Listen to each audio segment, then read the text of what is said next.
105, la Russie, qui est le 9e pays le plus riche du monde, est le 5e qui abrite le plus de milliardaires. Derrière les États-Unis, la Chine, l'Inde ou encore l'Allemagne. Et c'est en Russie que le nombre de ces milliardaires a le plus augmenté depuis l'année dernière. 105 donc en 2023 contre 83 l'année dernière, soit 22 de plus. Dans le contexte actuel, ça peut paraître surprenant. Qui sont ces Russes dont la fortune dépasse le milliard de dollars? Ils sont tantôt hommes d'affaires, fondateurs ou propriétaires d'entreprises, tantôt députés ou encore investisseurs privés. Au total, Forbes estime l'ensemble de leur richesse accumulée à 474 milliards de dollars. 48% de plus par rapport à l'année dernière. Précision importante, il faut dire qu'à cause de la guerre et des prévisions économiques désastreuses de l'année dernière, certains de ces riches Russes ne figuraient pas dans le classement Forbes de 2022. Cette année, ils y sont rentrés à nouveau. Ça participe à l'augmentation de ces chiffres, mais ce n'est pas la seule raison, loin de là. Alors justement, comment expliquer cette augmentation ? Eh bien, certains de ces milliardaires, vous l'avez dit, ont en fait profité de la guerre et de ses conséquences. Celui dont la fortune a le plus augmenté, c'est lui, Andrei Melnytchenko, désormais homme le plus riche de Russie grâce à 2 entreprises, Eurochem spécialisée dans les engrais et Suez spécialisée dans le charbon. L'année dernière, sa fortune s'élevait à 11 milliards 100 millions de dollars. Cette année, elle a plus que doublé, 25 milliards 200 millions de dollars.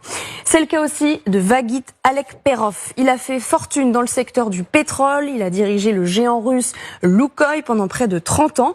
Sa fortune a doublé, lui aussi, par rapport à 2022, de 10 milliards et demi à 20 milliards et demi de dollars. En fait, c'est mathématique, Emmanuel. Les milliardaires russes ont pour beaucoup bâti leur fortune sur des secteurs dont les prix se sont envolés depuis le début de la guerre et à cause des sanctions occidentales. Matières premières, hydrocarbures, minéraux, produits agricoles.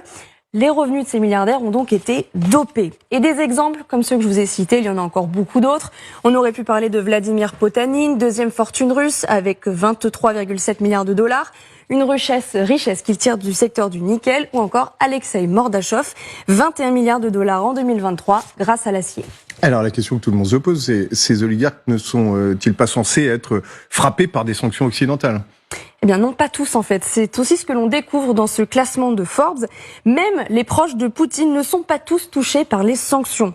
Un exemple, on en parlait hier sur ce plateau, Igor Altushkin. Un proche de Vladimir Poutine, donc, fondateur et principal actionnaire de la Russian Copper Company, 3e producteur de cuivre de Russie.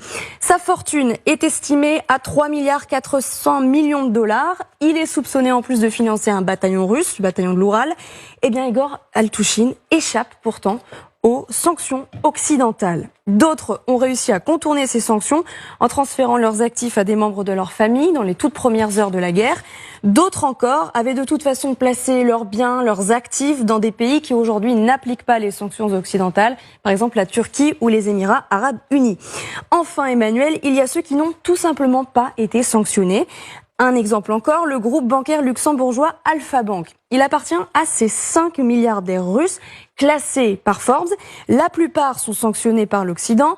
Mikhail Friedman, Piotr Aven, German Khan, Alexei Kouzmitchev. Mais le 5e, Andrei Kozogov, dont la fortune est estimée à 1 milliard 100 millions de dollars, n'apparaît pas sur la liste des sanctions. Au total, nous avons fait les comptes avec Eva Zonguero et Gabriel Meton. Sur les 105 milliardaires russes, la moitié au moins n'aurait pas été sanctionnée, ni par les États-Unis, ni par le Royaume-Uni, ni par l'Union européenne. Et c'est un nouvel exemple du paradoxe de l'enrichissement des milliardaires dans ce contexte actuel de guerre en Ukraine. Merci beaucoup, Fanny.